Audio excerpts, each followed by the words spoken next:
je vais déjà vous annoncer, mais vous l'avez remarqué, qu'il faut sourire parce que vous êtes filmé. Donc je vous invite à sourire beaucoup pendant toute cette journée, qui est sous le signe aussi de la convivialité et du rassemblement.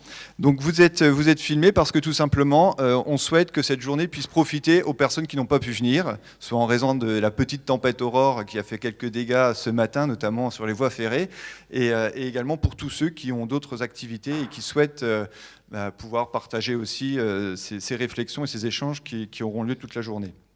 Donc merci aussi à vous d'être là. Donc tout d'abord, merci et bienvenue au Centre des Congrès des Vieilles Forges. Cette journée départementale, on l'a intitulée Une journée, une urgence, un défi, l'illettrisme dans les Ardennes. L'urgence, c'est tout simplement l'urgence d'agir. Et le défi, c'est aussi peut-être celui d'agir ensemble. Donc le fait d'agir ensemble, c'est le slogan de l'Agence nationale de lutte contre l'illettrisme depuis quelques années. Et il est pertinent également dans tous les territoires. Donc pourquoi évidemment agir ? Pour soutenir les personnes nombreuses qui ont des difficultés bien réelles, vous le savez tous ici, puisque vous êtes dans ces situations d'accueil et d'accompagnement des personnes en difficulté avec la langue. Ces difficultés sont réelles, au présent, dans les quotidiens de ces personnes, mais également pour leur avenir. Donc c'est cet enjeu-là et c'est ce défi. Donc vous êtes à peu près 130 participants à être venus. Merci d'être là.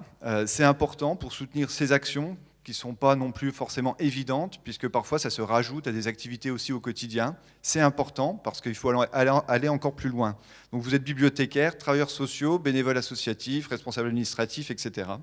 Vous travaillez dans les bibliothèques, les centres sociaux et culturels, les maisons France Service, les maisons des solidarités du département, les missions locales, dans beaucoup d'associations comme la Croix-Rouge ou la Ronde des Découvertes.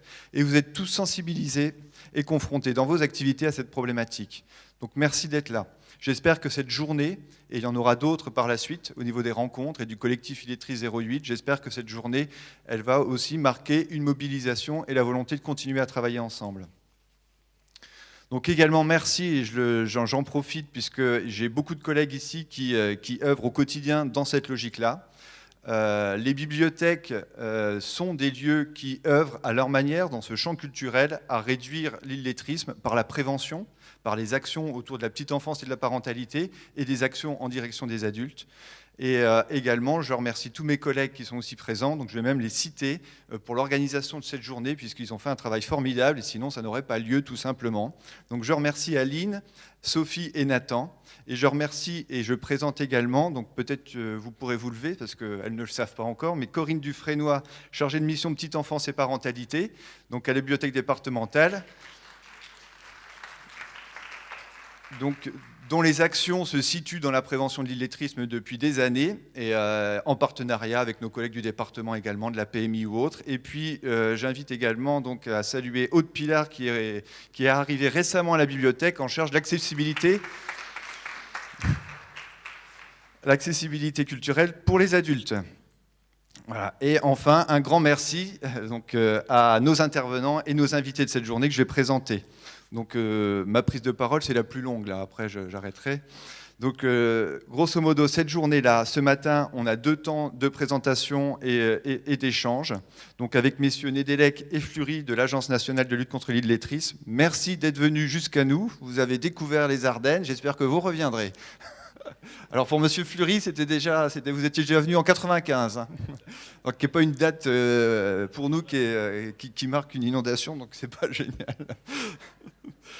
Donc merci à vous. Je remercie également Josiane Dupont, hein, qui a été citée par notre vice-président Monsieur Godard, pour son travail admirable, cette mobilisation aussi au niveau du collectif, donc qui viendra présenter dans un deuxième temps le résultat du diagnostic et des nombreux entretiens réalisés avec tous les acteurs en charge de l'accueil social et culturel.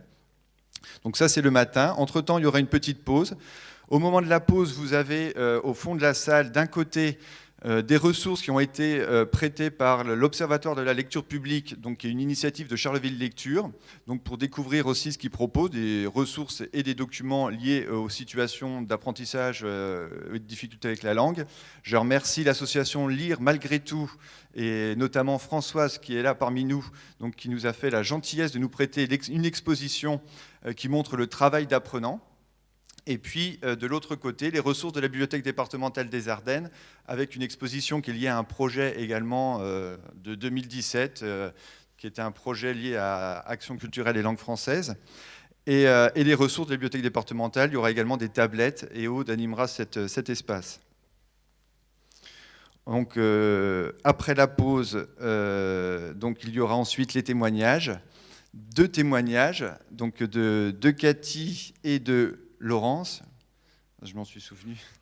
Et après, ce sera la pause déjeuner. Alors, les aspects concrets pour la pause déjeuner, il y a un espace de restauration qui se situe à l'étage, à partir de l'entrée. Vous pourrez y accéder. Donc, il y a des tables, il y a un micro-ondes aussi pour réchauffer des plats, pour ceux qui ont pris des plats réchauffés. Ensuite, au niveau de l'après-midi, il y a 3 ateliers. Alors, je vous invite, au moment de la pause du matin, pour ceux qui ne l'ont pas fait, à vous inscrire aux 3 ateliers et bien regarder le programme. Donc, il y a un atelier qui sera mené par monsieur Thomas Lecourt d'Emmaüs Connect, qui, depuis plusieurs années maintenant, développe des actions de lutte contre l'électronisme et de sensibilisation à tout l'environnement numérique. Donc, il y a plusieurs points en France. Il y en a un notamment à Strasbourg. Et il y a des actions, mais peut-être tu en parleras Thomas, des actions qui vont d'ailleurs s'initier aussi dans les Ardennes.